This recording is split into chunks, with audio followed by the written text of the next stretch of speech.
everybody, it's your girl Katia, and today we have the pleasure of speaking with James H. Roby. He is an author. He is originally out of Detroit, but he exchanged one cold region for a colder region. He's now in Chicago.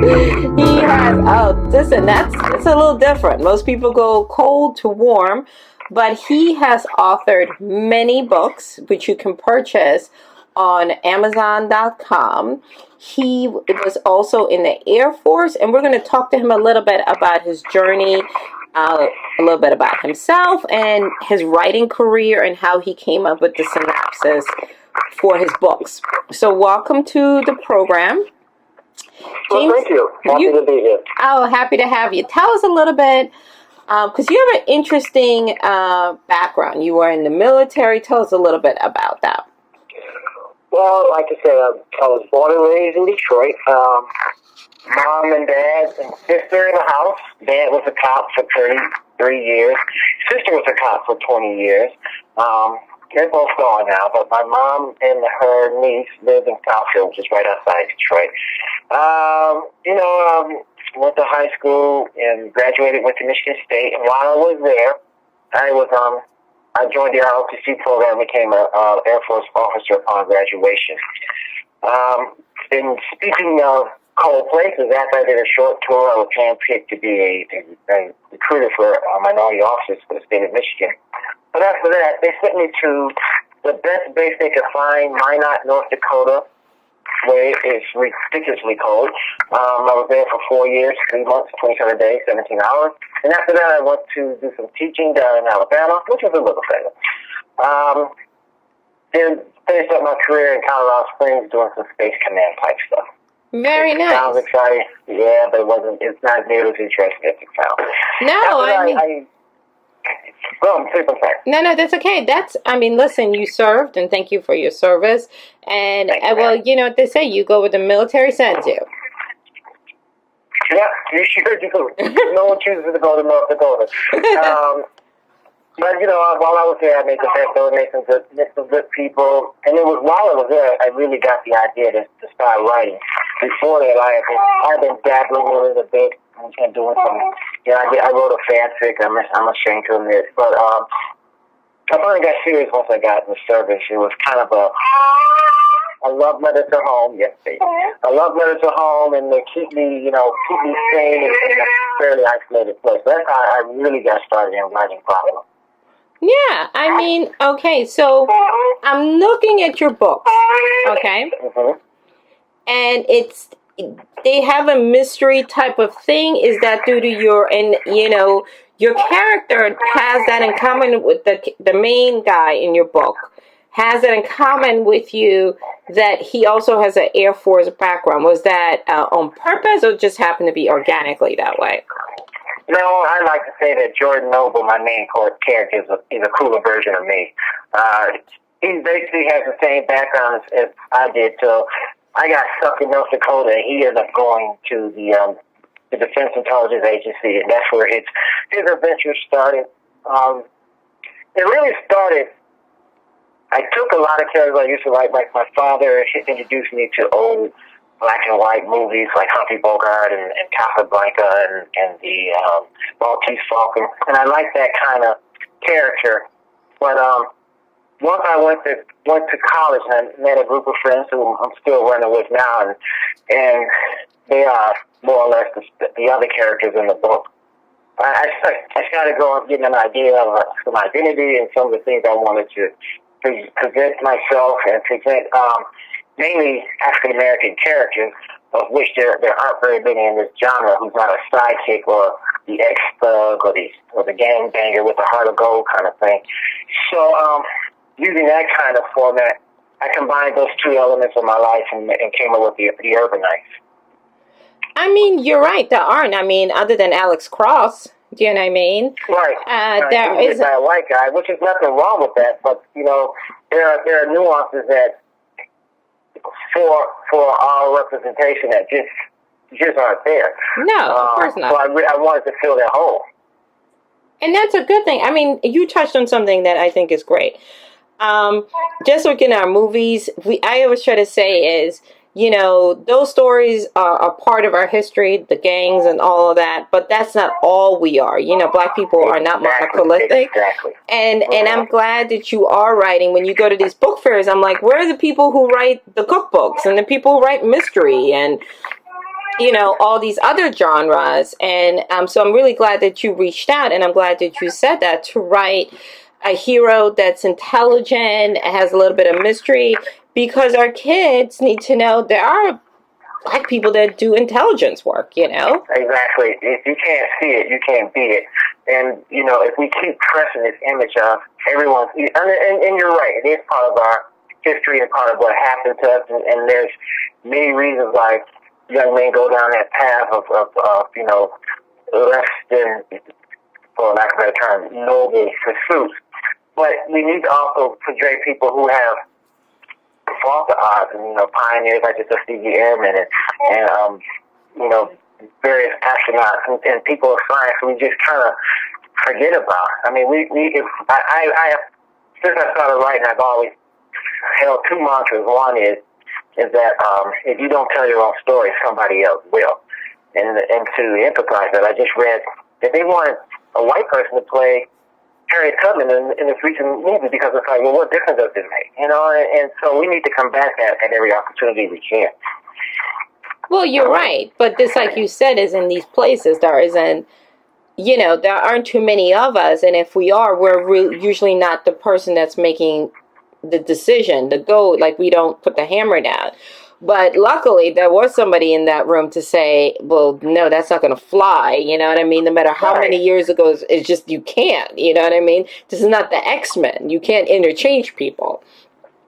Right. This is a historical person who was, critical to our development and where we are today. And you just can't plug and play. I don't understand that mentality. I mean, the fact that a person who's in charge of a major organization that entertains the nation and the world doesn't even know that Harriet Tubman was Black, that's real concerning. Well, it's like you said, this is why we do what we do, is we try to really highlight not just the people that are doing the mainstream work, but also the people that are doing incredible work outside of the bubble, so to say. Today you may be, a guy that's talking to us, but tomorrow somebody reads one of your books and decide they like your character, they like this Jordan Noble, and they want to turn it into a series, or they want to turn it into a film. And this is where you get to come in and make sure that the integrity of the character gets protected, Hey, your lips to God's ears. You know what I mean? And I agree with you to have a series, and also to use vocabulary. This is another thing, I did look through some of your books, and the thing is, you're using appropriate vocabulary for this genre and this type of writing, because too often I find that people feel as though we're not learning, or that we don't have developed vocabulary. And is this something that, like you said, is that you're cognizant of, where okay, I'm not gonna dumb this down, this is how I'm gonna write it, and this is how I'm releasing it to the world? Right, and I've already gotten feedback from people in the mainstream, like, this is not what I expected. And I kind of hold my tongue with that, because the immediate question is, well, what did you expect?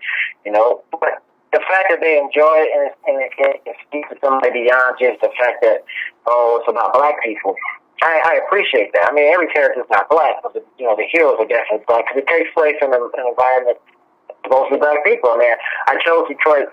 One, because it's home, and if there was Detroit, there was no me. And there was a time there where beating up on Detroit was a national pastime.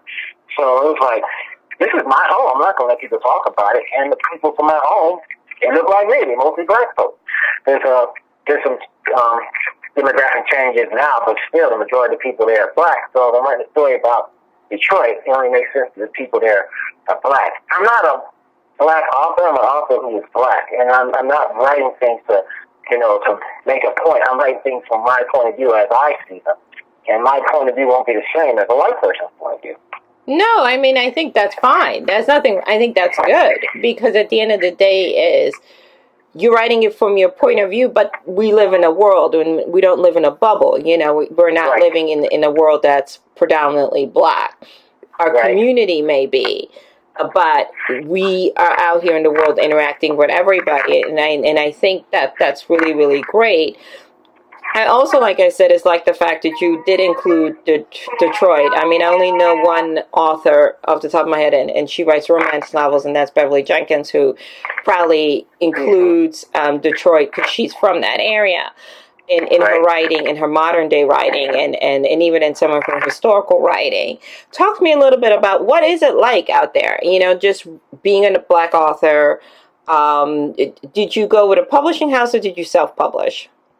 Well, I'm currently self-publishing, and I've been talking to other guys in this action genre field, and some of the feedback is that you need to, you know, it's almost like getting a job. You know, you got to do your networking, you got to meet people, and that's what I've been doing. So I'm trying to establish some sort of bona fide so I can actually get some publishing. But I really feel like, I mean, people enjoy my book.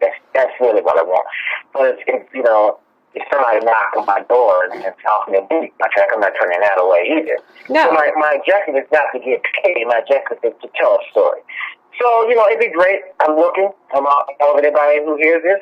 You know, James at jamesroby.com. Reach out me a line. I'd love to get some more exposure to be represented. I am searching right now, but right now I am self-published. It's a little difficult, and it's not just because I'm African American. It's just because there's so much out there.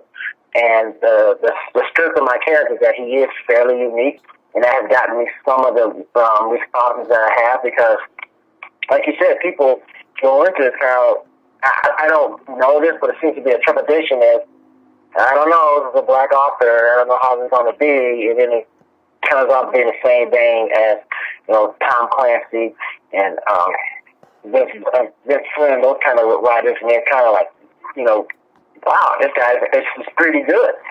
So I don't think that's been a thing that's holding me back. It's just a tough market to crack.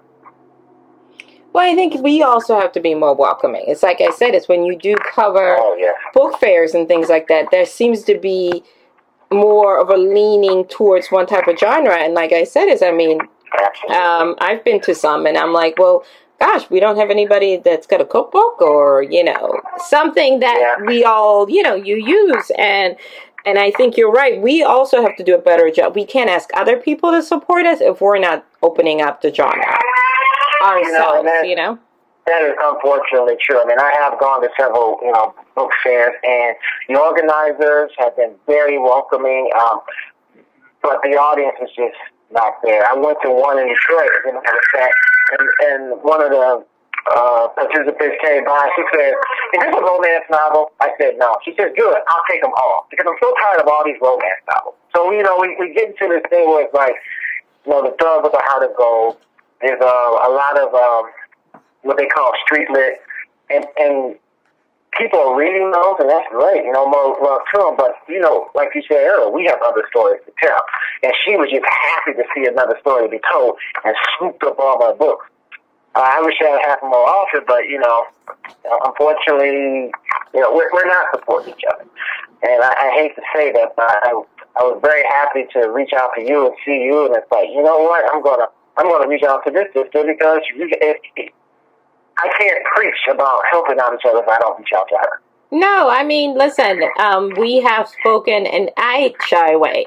That's why when you said for certain type of authors, because I'm like, I'm an avid reader. I do enjoy Tom Clancy and things like that. And like I said, is the nice thing, too, is your rating on Amazon is very high. And the other thing that, for the listeners, the nice thing about the tablet age is with Amazon, because I'm a part of this, the Kindle Unlimited. So you pay your $9.99 and you can swap out books, and James's books are within that network. So you're already technically paying for the book, and you can swap out and you can make a list, just like you make your list for shopping or whatever the heck it is that you do on here. and you can put his books under your faves, and then after you're done reading his book on the Kindle Unlimited, you can rate it. And then what happens is the people that follow you, I believe it's on Good or even on here, they then see what you're reading, what you're recommending, and that in turn drives traffic to his books. So that's another way that you can do it. It's that social verification. It's like you have a natural tendency to go towards books that have 5 stars, and not only just 5 stars, but 100, 200,000 5 stars. Wow, 1,000 people think it's good. I don't think it's good. So those ratings are extremely valuable to authors in general, but the independent authors in particular, because we don't have a team of people out there, making these slick videos and putting those ads on the side of your social network feeds to make you click on them. I mean, everything I do is me. It's Roby is me. So I understand that. And I appreciate that. And I got to tell you, the reason why I was turned on to you is because as I was searching through Twitter, I saw you did a review for Jack Ryan. I said, you know what? I know other people, other basketball fans, they watch this stuff. I'm so glad that you were able to put that review out there. I think we need to speak our mind and not just wait for the next black action hero or black whatever, and just get out there, because we are part of that demographic that our $15 million buys tickets. Oh, absolutely. And we're out there. No, I'm a huge Tom Clancy fan. I've read a lot of his books, and even better, I like that Wendell Pierce. I'm a huge Wendell Pierce fan, and I know Wendell would not attach his name to anything that would be no bueno. So he's also very good, and this is another reason where he is not. He's not necessarily the help. He is definitely an vital CIA agent. He speaks Russian in it. So these are things, like you said, is we can't be what we don't see. It's very different from the book, though.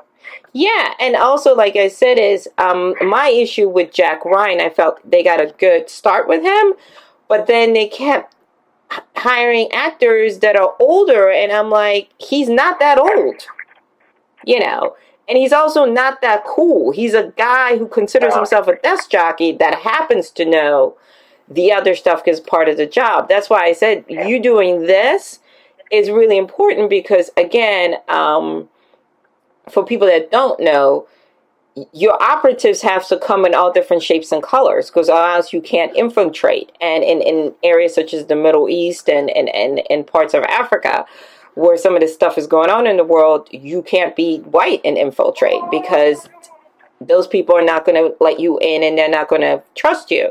So you need people of different backgrounds. So I definitely think you're onto something, and I like the fact that it's a series, because again, I'm an avid reader, and I like things like when you get started and you get introduced to a character, it's nice to know that there's a journey there. Do you know what I mean? Well, I appreciate all those words. Yeah, and that's another part of this author piece, where it's, one of the first things they tell you is that when you finish your book, write your second book, because people put it down and go, okay, what's next? And they don't have that second book to catch on to. They'll go to something else. The thing about writing, and that kind of lends itself to working with other authors, is that people don't just read one book. It's not like buying a car or buying a movie. You'll buy more books that are available, especially if they're good. So you gotta feed the public with what you got. And right now, I'm working on my 6th book. I'm just trying to get it edited and everything. But that's a costly process. So I need those kind of responses you were talking about. People reading the book, people giving me reviews. I love that, and I thank my readers for that. I mean, my ultimate goal would be to crank out a audio book. I think that would break more barriers, but that's just a business process. So it's like it's really this whole chicken and egg thing. Because speak on that, because you basically are reading your manuscript, and it has to be recorded in a certain way, and it has to be good quality, because that quality has to be mass produced. Mm-hmm. And again, we live in an age where it's a sad thing. Bookstores are not what they used to be. A lot of these bigger bookstores have gobbled up the smaller mom and pop bookstores, and a lot of it is driven via your Amazons, via your iBooks, and so forth. we're reading on our electronic devices, even your phones and whatnot. And so it's really important that the quality is good, because so that you can just say, and like you said, a lot of people drive cross country. We're going into the holiday season, so people like to, instead of radio, they like to listen to books. Oh yeah, I love audiobooks. I mean, I that's one of the things about being on Amazon and using their audio app. You can just get so many books a month. I mean, it's the best thing in the world.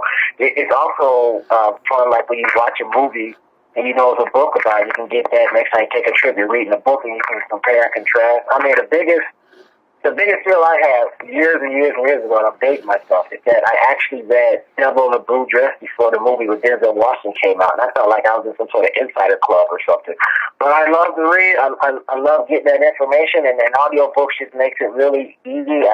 It's like everything else. I don't want to do things and have people support me because I'm black. I want people to support me because I'm good. And the fact that I'm black is just icing on the cake. It's a caveat.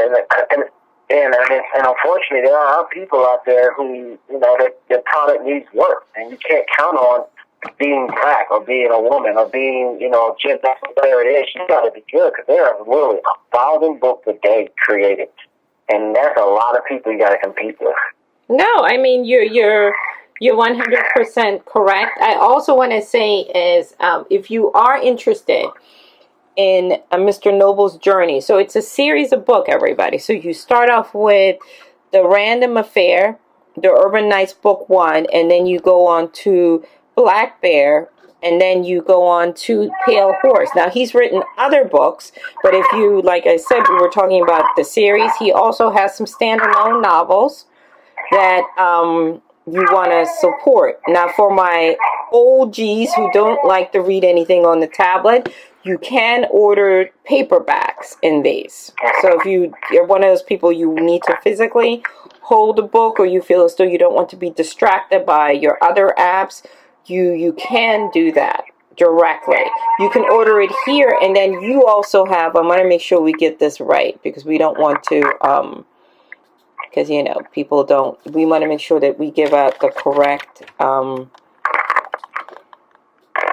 web page, that kind of thing. So you have the Amazon link, and then everybody, this is the link for the website, jamesroby.net.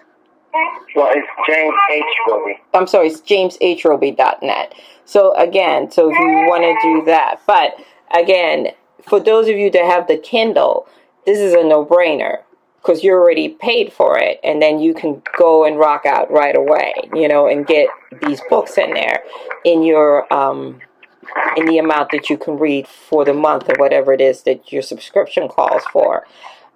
What else do you want the readers to know about the books? Anything? Are we getting another one in the series, or are you working on some additional standalone stuff? Well, let me go back and say that all the books are part of the UrbanKnights series. The reason why the cover's changing is because, again, that's me, rebranding and getting professional artists to make my covers. So the 4th and 5th novels, Caribbean Night and Super Father, are both part of the UrbanKnights series. Gotcha. And they just, once I get some sales, I can get the money to rebuild those titles. I mean, it's like I said, it's a chicken and the egg. But yeah, if they're all the same series, Jordan Noble is basically Shaft meets James Bond with a little bit of me thrown in. My friends are in it, and it's a kick when they say, "Is that me?" And that's pretty cool. But they're real people. No one's fantastic or anything. Jordan Noble is a normal person in extraordinary circumstances. He's got a skill set. He's no man's fool. He's well educated. He's his own business. There's some mystery in his background.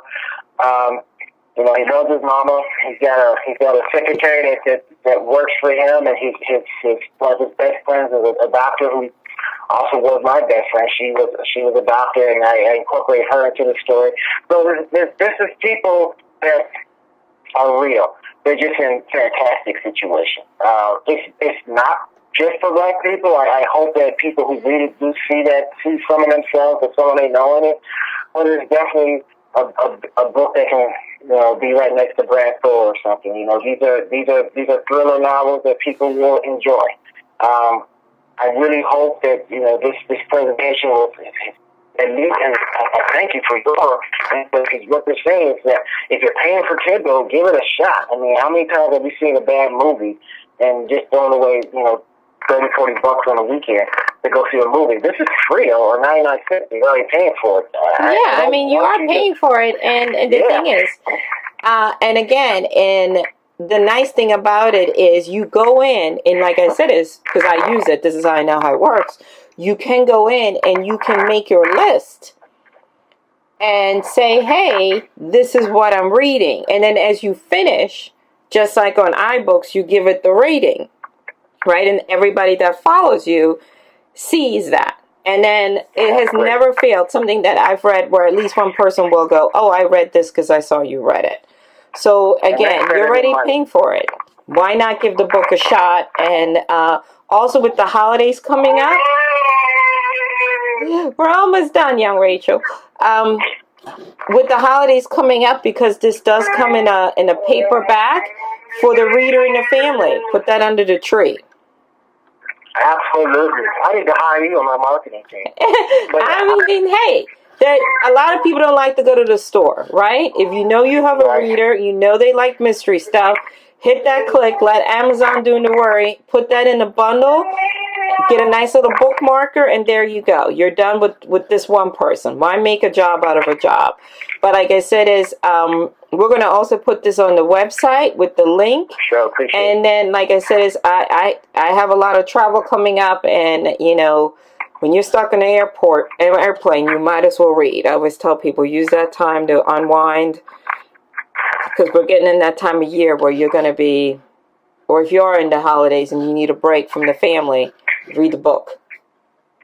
Right, and again, you got to tell our own story. So if that's important to you, that's fine. If just reading a good book is important to you, that's also fine. But hey, I really hope that you guys reach out and take the book. And if you like it, please leave a review on Amazon.com. If you don't, tell me at James at James H. Roby. I love feedback, no matter how it is, good or bad, just as long as I can make a better product for you. Absolutely. And again, give them, your social media. Are you on Instagram, all that fun business? Are you on Twitter? I'm on Twitter. I'm not very active on Instagram, but it's James H. Roby 1 for both. Okay. I'm also on Facebook, so you can follow me there, James H. Roby.